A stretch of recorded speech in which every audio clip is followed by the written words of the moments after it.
হরে কৃষ্ণ। আপনারা দেখতে পাচ্ছেন গোরাদহ ভক্তদের একবার দেখুন, আনন্দ দেখুন। হরিবল হরিবল। তাই আপনারা আজকে আমরা এখানে এসেছি গোরাদহ। এই যে স্থান দেখছেন গোরাদহ, হ্যাঁ, কারণ গৌরাঙ্গ মহাপ্রভু এখানে এসে এখানে একটা দমের একটা লেক ছিল, যাকে বলে জলাশয় ছিল। এই নিচু জায়গাটা দেখুন, এখানে একটা জলাশয় ছিল। সেই জলাশয়তে আমরা দেখতে পাচ্ছি যে শাস্ত্র গ্রন্থ থেকে দেখতে পাচ্ছি, সরাসরি আমাদের দেখার ভগবান চোখ দেয়নি। তাই শাস্ত্র গ্রন্থতে আমরা দেখতে পাই যে শ্রীমান মহাপ্রভু যখন বাড়িতে ছিলেন, জগদানন্দ পণ্ডিত ওই দিন উনার সঙ্গে ছিলেন। সেই জন্য মহাপ্রভুকে সচিমা বড়ি ভাজা করে দিয়েছিলেন, নিম পটল করে দিয়েছিলেন, শাক করেছিলেন, একটা কচু শাক করেছিলেন, অন্ন করেছিলেন। জগদানন্দ প্রভু মহাপ্রভু প্লেটে প্রসাদ পেয়েছিলেন, সেটা প্রেম ও বিবর্ত গ্রন্থে উল্লেখ আছে। সেই স্থানটি থেকে আমরা আসছি। এখানে একটা সুন্দর কাহিনী হয়েছিল, সেই কাহিনীটা যদি আপনি শুনবেন তাহলে খুব সহজে আরও ব্যাপারটা বুঝতে আপনার সুবিধা হয়ে যাবে। আপনি যেখানেই থাকুন সেখান থেকে আপনি কাহিনী বুঝতে পারবেন। শ্রবণ করুন, খুব মন দিয়ে শ্রবণ করুন, ঠিক আছে? সাধু বলে একজন ব্যক্তি ছিলেন, তার কন্যা ছিলেন শ্যামা গোয়ালিনী এবং তার একটা পুত্র ছিল ভীম বলে, ভীম গোপ। এবং মহাপ্রভু যখন কীর্তন করতে করতে এখানে এসেছিলেন তার ভক্তদের নিয়ে, ঠিক সেই সময় একটা সুন্দর ঘটনা ঘটেছিল। না, শ্যামা গোয়ালিনী বললেন ভীম গোপকে, তার ছেলেকে, যা যা তোর মামাকে ডেকে নিয়ে আয়। এখন বলবেন যে সচিমা কি করে তার এই শ্যামা গোয়ালিনী নিমাই মামা হয়ে গেল? না, শ্যামা গোয়ালিনী তিনি সচিমাকে মা বলে ডাকতেন। সেই শর্তে নিমাই তাহলে ভাই হলো, আর শ্যামা গোয়ালিনীর ছেলে নিমাইয়ের ভাগনা হলো। তাই ভীমগোপ তাকে মামা বলে ডেকে বাড়িতে নিয়ে গিয়েছিলেন, অনেক কিছু খাওয়া দাওয়া করালেন। আর সেই খাওয়া দাওয়া করে তখন মহাপ্রভু তো অন্তর্যামী ভগবান, তিনি তো জানেন যে আমার ভক্ত দুর্বাসা মুনি অভিশাপ দিয়েছিল স্বর্গের দেবপুত্রকে। আর সেটা ছিল কোথায় জানেন? সেটা ছিল কাম্যবন, বৃন্দাবনে। সেই কাম্যবনে বৃন্দাবনে দুর্বাসা মুনি শয়নে ছিলেন। আর দেবশিশু চিন্তা করলেন এই মুনি তো খুব তাড়াতাড়ি অভিশাপ দেয়, তাই ওর একটু জটা কেটে দিই। আর এমনভাবে জটাটা কেটেছে, আর সেই কাটাতে ও বুঝতে পেরেছেন যে এ তো নিশ্চয়ই কুমির যেমনভাবে কারো পা কেটে নিলে বুঝতে পারে না, সেরকম আমি বুঝতে পারিনি, তাই ও কুমির হয়ে যাক। যখন দেব শিশু তো তিনি সত্যগুণে থাকেন, তাই এসে মুনিবারের কাছে প্রার্থনা করলেন, আমাকে ক্ষমা করে দেন, আমার উদ্ধারের উপায় বলুন। তখন বললেন তোমার উদ্ধারের উপায় হচ্ছে যখন কলিযুগে শ্রীমান চৈতন্য মহাপ্রভু আসবেন, কীর্তন করবে, তার পদরজ তুমি যখন স্পর্শ পাবে তখন উদ্ধার পাবে। তাই কুমির এখানেতে মহাপ্রভুর পদরজ প্রাপ্ত হয়ে উদ্ধার প্রাপ্ত হয়েছিলেন। তাই গোরাদয়াতে আমরা যদি কীর্তন করি, আনন্দ করি, নৃত্য করি, তাহলে আমাদের যে কুমির স্বভাব আছে হৃদয়ে, সেই কুমির স্বভাবটা খুব তাড়াতাড়ি দূর হয়ে যায়। সেই জন্যে এখানে এসেছি। আর গোরাদয়াতে আরেকটি কাহিনী, যেহেতু কালিয়াদহ যে আমরা কৃষ্ণলীলা পড়েছি, সেখান থেকে এটা অভিন্ন। হ্যাঁ, সেই কালিয়াদহ যেভাবে আপনার উদ্ধার প্রাপ্ত হয়েছিল ভগবান কৃষ্ণের কৃপায়, এখানে সেরকমভাবে এই দেবশিশুও উদ্ধার প্রাপ্ত হলেন। এইভাবে সুন্দর সুন্দর কাহিনী আপনারা শ্রবণ করতে পারবেন। এখন আমরা যাচ্ছি ভক্তিবিনোদ ঠাকুর যেখানে বসবাস করতেন তার বাড়ি যাচ্ছি, তার ভজন কুটির যাব, এবং আমরা সেখানেতে শ্রীশ্রীমাদ লোকনাথ স্বামী গুরুমাজ আসবেন, তার শ্রীমুখ থেকেও আমরা হরিকথা শুনতে পাবো। এইভাবে আমরা আমাদের সঙ্গে থাকুন, আর অনেক কিছু জিনিস জানতে পারবেন। আর ভক্তদের একবার দেখুন আনন্দে, কত সুন্দরভাবে বলুন গৌরাঙ্গ গৌরাঙ্গ গৌরাঙ্গ। গৌরাঙ্গ। আপনি যেখানেই থাকুন সেখানে খালি গৌরাঙ্গ গৌরাঙ্গ নাম উচ্চারণ করুন। এই নামের প্রভাবেই আমাদের হৃদয়ের যে কলুষতাগুলো আছে এগুলো নষ্ট হবে। অন্য কোনো উপায় আমাদের নাই। আমাদের উপায় শুধু গৌরাঙ্গ মহাপ্রভুর নাম উচ্চারণ করা, তার চরণে শরণ নেওয়া, তারই কৃপার ফলে আমরা এই জগৎ থেকে উদ্ধার হতে পারবো।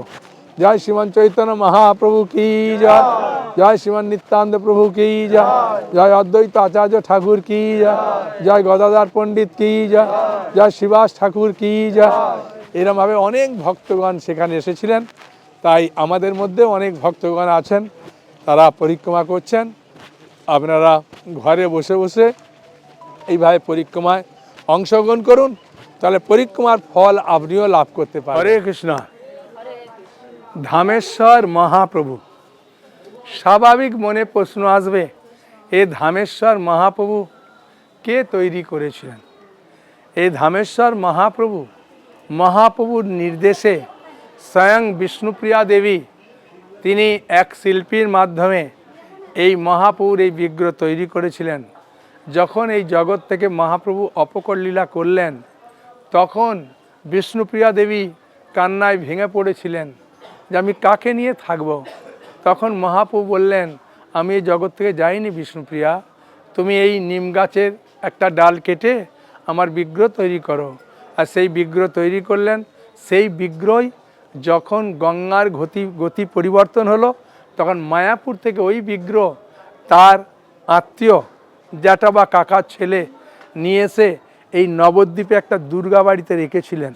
যখন দুর্গা বাড়িতে রাখেন, দুর্গা পূজার অনুষ্ঠান হয়, তখন ওইখানকার স্থানীয় লোকেরা বলে, তোমাদের ঠাকুরকে তোমরা নিয়ে যাও বাবা, আমাদের এখন দুর্গা দেবীর পূজা হবে। তখন নিয়ে এসে বাড়িতে রেখেছিলেন। হ্যাঁ, সেই জন্য বিষ্ণুপ্রিয়া দেবীর আবির্ভাব তিথিতে বসন্ত পঞ্চমীতে তারা জামাই আদরে মহাপ্রভুকে সাজায় আর সেরকমভাবে খাওয়া দাওয়া করায়, যে বাড়িতে জামাই এলে যেমন আনন্দ করে সেই রকমভাবে করে। যেহেতু সরস্বতী পূজার দিন বিষ্ণুপ্রিয়া দেবীর শুভ আবির্ভাব তিথি, সেই জন্যে করে। তাই এই বিষ্ণুপ্রিয়া দেবীর যে আরাধ্য ভগবান ধামেশ্বর মহাপ্রভু রূপে আছেন, সেখানে দেখবেন মহাপ্রভুর কি সুন্দর টানা টানা বড় বড় চোখ, আর যেন এরকম করে আহ্বান করছে, খুব সুন্দর। আর সেখানে মহাপ্রভুর খড়মটাও আছে, একটু টাকা দিলে খড়মটা বার করবে, আপনাদের দেখাবে, আপনারা মাথায় দিয়ে কৃপা নেবেন, সেই ধামেশ্বর মহাপ্রভুকে দর্শন করবেন, প্রণাম করবেন, প্রার্থনা করবেন। এগুলো তো সাক্ষাৎ বিগ্রহ। মহাপ্রভু যখন এই জগতে ছিলেন তখন 4 জায়গায় এই বিগ্রহ হয়েছিল। গৌরীদাস পণ্ডিতের, হ্যাঁ, কালনাতে গৌরনীতাই সাক্ষাৎ ওই সময় তৈরি হয়েছিল। বাণীনাথ, দ্বিজ বাণীনাথ, আমরা যে যাব ঋতুদ্বীপে, হ্যাঁ, সেখানে গিয়ে চম্পকঘাটিতে দেখব গৌরনীতাইকে, সেখানে গৌরনীতাই তৈরি হয়েছিল। আর বিষ্ণুপ্রিয়া দেবীর গৌরনীতাই, তার 3টে হয়ে গেল। আর সনাতন গোস্বামী যখন মদনমোহন মন্দির করলেন, সেখানে প্রভু আসবেন বলে একটা রুমে মহাপুর বিগ্রহ তৈরি করেছিলেন। ওই জন্য মহাপুর থাকাকালীন অবস্থায় 4টে বিগ্রহ আছে। সেই জন্য সেই মহাপ্রভুকে, ধামেশ্বর মহাকে দর্শন করবেন, প্রণাম করবেন, করে আস্তে আস্তে আমরা মহীশূরা যাব, বিশ্রাম নেব। হ্যাঁ, তারপরে ওখান থেকে পরের দিন আস্তে আস্তে আমরা চম্পাহাটিতে যাব, যেখানে গৌণ রাধাদার আছে সুন্দরভাবে দাঁড়িয়ে। হ্যাঁ, সেখানে যাব, গিয়ে সাক্ষাৎ দর্শন করব। তারপরে যাব বিদ্যানগর, যেখানে মহাপ্রভু পড়াশোনার জন্য এসেছিলেন টোলে। হ্যাঁ, বিদ্যা বাচস্পতির টোল, সেখানে যাব, সুন্দরভাবে কীর্তন হবে, গড়াগড়ি দেবো, ধুলায় মাখামাখি করব। তার পেছনে আছে সার্বভৌম ভট্টাচার্যের বাড়ি। হ্যাঁ, কিন্তু সেখানে কেউ যায় না, ওই বাড়ির ভেতর দিয়ে নাহলে একটু ঘুরে যায়। হ্যাঁ, সেখানে খুব সুন্দর বিগ্রহ আছে। তারপরে করে আমরা আমাদের ক্যাম্পে থাকব। হ্যাঁ, তারপরের দিন আবার উঠে আস্তে আস্তে যাব বৃন্দাবন দাস ঠাকুরের বাড়ি। হ্যাঁ, যে চৈতন্য ভাগবত লিখেছিলেন। হ্যাঁ, আর সেখানে আছে সারঙ্গ মুরারি ঠাকুরের শ্রীপাঠ আছে। হ্যাঁ, মামগাছি। আর ওটা হচ্ছে মদদ্রুম দ্বীপ। হ্যাঁ, খুব আনন্দের জায়গা। যখন ভগবান রামচন্দ্র বনবাসকালে এসেছিলেন, আসার পরে সীতামাকে তো মাঝে যায়, রামচন্দ্র ভগবান আগে আগে যায়, আর লক্ষ্মণ পেছনে পেছনে যায়। তো ভগবান রামচন্দ্র এরম একটু পেটে মুখটা ঘুরে মুচকে হাসি দিয়েছিলেন। সীতামা বললেন, প্রভু এরম মিষ্টি হাসি তো কখনো দেন না, আজকে এত মিষ্টি হাসি দিলেন কি কারণ? বললে, কি কারণ বলবো, এবারে তোমাকে নিয়ে ঘুরছি, আর পরের বারে আমার সঙ্গে কোনো মেয়ে থাকবে না, খালি ছেলে নিয়ে ঘুরবো আর কি। হ্যাঁ, তখন বললেন, প্রভু নানা সত্যি কথা বলুন, এইটার জন্য এত মিষ্টি হাসি দেবেন না, গোপন রহস্যটা কি? বলে, গোপন রহস্যটা হচ্ছে কি, যে এবারে তোমাকে নিয়ে আমি ঘুরছি, তারপরে যখন বাড়ি যাব, গিয়ে তোমাকে বনবাসে পাঠাবো, আমি স্বর্ণ সীতা করে নিয়ে যজ্ঞ টজ্ঞ করবো, আর কলিযুগে যখন আসবো তোমাকে আমি বিয়ে করব, তোমার বয়স থাকে 12 বছর, আমার হবে 20 বছর। হ্যাঁ, তারপরে তোমার সঙ্গে আমি 4 বছর আনন্দে লীলাবিলাস করব, তারপর আমি সন্ন্যাস নিয়ে চলে যাব, আর বিদ্যা মা নিয়ে তুমি থাকবে। তখন সীতা মায়ের মনটা একটু খারাপ হয়ে গেছে, যে 4 বছর আমার সঙ্গে থাকবেন, সারা জীবন আপনাকে ছাড়া থাকবো, আর বিদ্যা মায়ের সেবা করব। তখন প্রভু ঘুরিয়ে বলছেন যে তাহলে আর বিয়ে করার কি দরকার আছে? হ্যাঁ, বিয়ে করার তো দরকার নেই। তখন বলার পরে হঠাৎ সীতামা বলে দিয়েছে, প্রভু এই লীলায় আমি আর আসছি না। হ্যাঁ, তখন বলার পরে ভগবান রামচন্দ্র একটা মুখ ফসকে বলে দিয়েছে, তুমি যদি না আসো তাহলে অন্যজনকে নিয়ে আসতে হবে। আর যাই বলেছে, সীতামা বলছেন, প্রভু না না, এর রহস্যটা বলতে হবে, চলুন একটা গাছের তলায় বসে বলি। একটা বড় বট গাছের তলায় বসেছিলেন বলে, মদ মানে আনন্দ, মদদ্রুম দ্বীপ, তার সীতামাকে খুব আনন্দ দিয়েছিলেন। আর বসে সীতামা বলছেন, প্রভু আমার একটা মনের ইচ্ছা আছে। ও যে কি? প্রভু কলিযুগে যে আসবেন, তা সেই অন্যজনকে নিয়ে আসুন, অত অসুবিধে নেই, আমাকে ছাড়া তাতে আমি দুঃখ পাবো না, কিন্তু ওই লীলাটা একটু দেখতে চাই। তখন বলছে, সীতে তুমি চোখটা বন্ধ করো।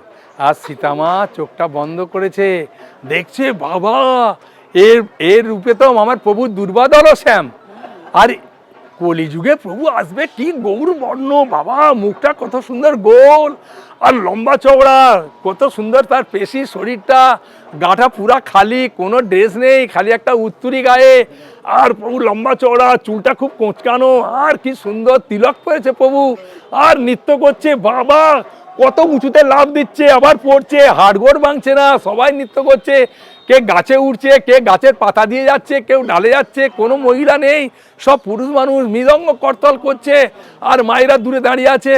রামচন্দ্র বলছেন, প্রিয় সীতা চোখটা একটু খোলো। বলছে, প্রভু আর একটু দেখি। বলে কত দেখছে, দেখতে দেখতে বলছেন, রামচন্দ্র বলছেন, প্রিয় সীতে আনন্দ পেলে চোখটা খোলো। বলছে, না প্রভু না না না, আর একটু দেখবো, আর একটু দেখবো, আমি খুব আনন্দ পাচ্ছি। বলে দেখতে দেখতে যখন চোখটা খুললো, তখন রামচন্দ্র বলছেন, প্রিয় সীতে তুমি কি আসবে? বলে, হ্যাঁ প্রভু, 4 বছর তো আনন্দ পাবো, আমি আসবো, অন্যজনকে আর নিয়ে আসতে হবে না।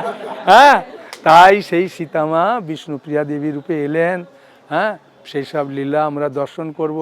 মহাপুর যে ধামেশ্বর মহাপ্রভু, ওখানে দর্শন করেছেন না, ওইখানেতে গিয়ে ভগবানকে দর্শন করবেন, খুব আনন্দে প্রার্থনা করবেন। এগুলো সাক্ষাৎ ভগবান, তো এ তো তৈরি করা না, হ্যাঁ একদম সাক্ষাৎ প্রকট। সেই জন্যে সবের কাছে যা কিছু প্রার্থনা করবেন, ভগবান সব আশা পূর্ণ করবেন। আমরা যেহেতু কষ্ট করে এসেছি এই ধাম পরিক্রমায়, মহাপ্রভু জগন্নাথ দাস সবাই খুব খুশি হচ্ছে, সবাই খুব আনন্দ পাচ্ছে যে আমার বাড়িতে এসেছে ভক্তরা। কারো বাড়িতে যদি অনেক দিনের পুরানো কোনো আত্মীয় হঠাৎভাবে চলে যায়, তার বাড়িতে কীরকম একটা আত্মীয় হয়, আনন্দ হয় না? হ্যাঁ, আমরা ছেলে অনেক দিন বাদে এসেছে, হ্যাঁ একদম, আর যখন আসবেন তখন বাড়িতে কি আনন্দ হয়, ও এতদিন বাদে এসেছে, হ্যাঁ তখন কত আনন্দ হয়। সেই মহাপ্রভু দেখে, বাবা 1 বছর বাদে আমার ভক্তরা আসে রে বাবা, হ্যাঁ কি আনন্দ, সেই দর্শন দেবে। সেটা দর্শন করুন, আনন্দ করুন, একটু রোদ হবে, আস্তে আস্তে যান। হরে কৃষ্ণ।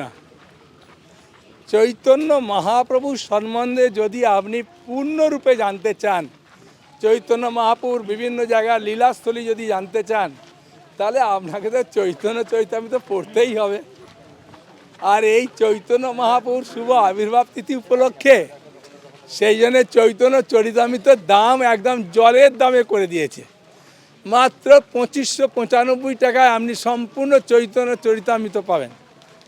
তাই যদি আপনি এইসব লীলাগুলো সম্পূর্ণভাবে আস্বাদন করতে চান বাংলায় এবং সহজ সরল ভাষায়, তাহলে আপনাকে আমার ইউটিউবের এই যে নম্বর আছে সেই নম্বরে আপনাকে ফোন করে যোগাযোগ করে চৈতন্য চরিতামৃত নিতেই হবে।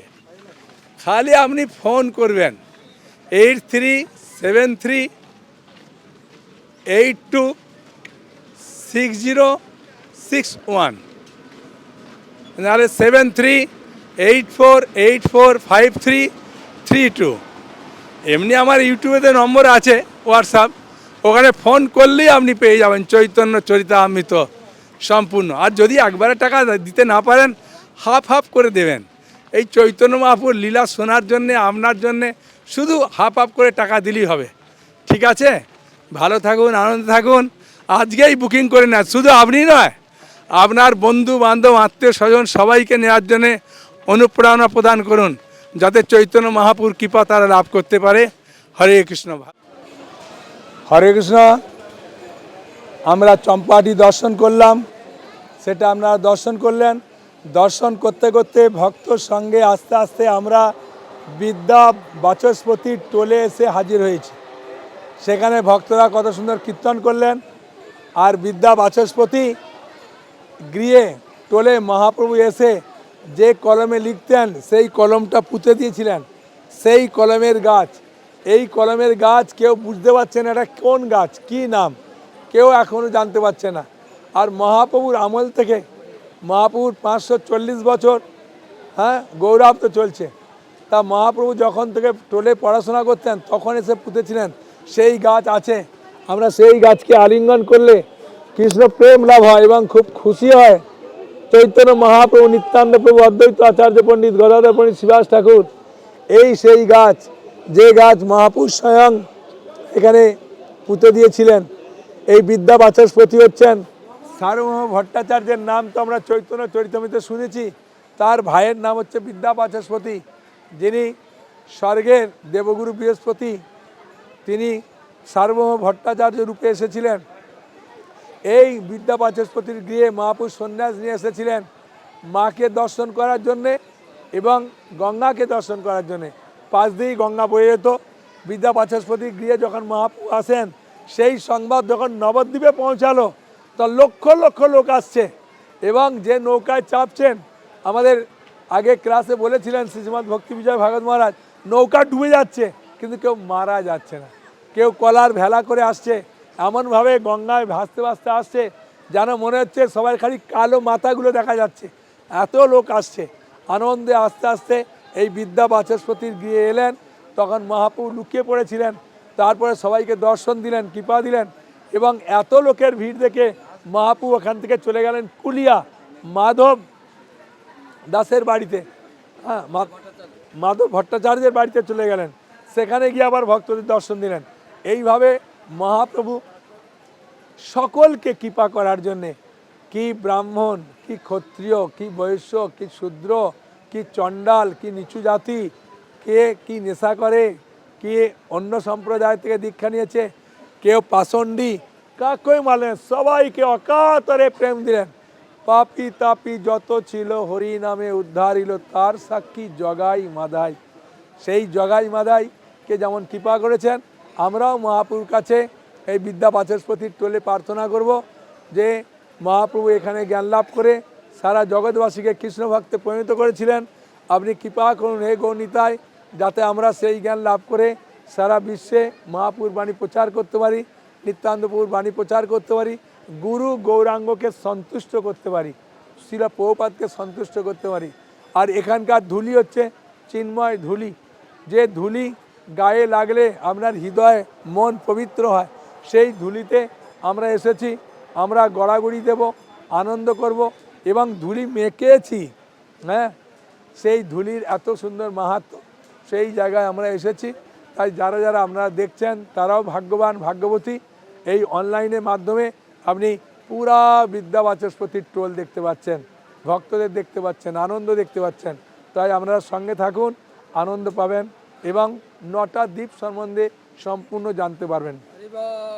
হরে কৃষ্ণ কৃষ্ণ কৃষ্ণ হরে হরে, হরে রাম রাম রাম হরে হরে। আপনারা মনে করছেন যে আমরা তো দর্শন করতে পারলাম না তাই দুঃখ পাচ্ছেন, না না না, আপনারা যদি দেখবেন, এটা সিরিয়ালভাবে দেখবেন এবং অনলাইনের মাধ্যমে দেখলেও, এখন তো জুমের মাধ্যমে দেখছেন, টিভির মাধ্যমে দেখছেন, যে কোনো মাধ্যমে দেখলেই মহাপুর চরণে প্রার্থনা করবেন এবং আপনি প্রার্থনা করবেন, হে ভগবান আমাকে কৃপা করুন, বারে বারে আবার আমি যাতে অংশগ্রহণ করতে পারি, ভগবান আপনার আশা পূর্ণ করবেন। সেই জন্য দেখুন, এই নবদ্বীপ মণ্ডল পরিক্রমার ফল সম্পূর্ণ আপনি লাভ করতে পারবেন, কোনো চিন্তা করবেন না। বাড়িতে বসে আনন্দে এই নবদ্বীপ মণ্ডল দর্শন করুন, আনন্দ করুন। এখন শ্রীশ্রীমৎ ভক্তি বিজয় ভাগবত মহারাজও আপনাদেরকে কিছু বলবেন, মন দিয়ে শ্রবণ করুন, শ্রবণেই আমাদের তৃপ্তি লাভ হয়। হ্যাঁ, বুঝেছেন? একটা হাসির কথা লাস্ট বলেই দিই, না বললে আমার মনটাও মানছে না। আমরা তো গ্রামের ছেলে, গরমকালে দেখি টিউবওয়েলের জল নেমে যায়, তখন 2-1 বাকেট জল দিয়ে যখন পাম্প করি ওই জল উঠে যায়। তাই নিত্য সিদ্ধ কৃষ্ণ প্রেম সাধ্য কবু নয়, শ্রবণাদি শুদ্ধ চিত্তে করায় উদয়। তা আমাদের মধ্যেও সেই প্রেম আছে, যখন এই কান দিয়ে আর এই চোখ দিয়ে ভগবানের লীলাস্তরী দর্শন করব, শ্রবণ করব, তখন আমাদের মধ্যেও প্রেম জাগরিত হবে।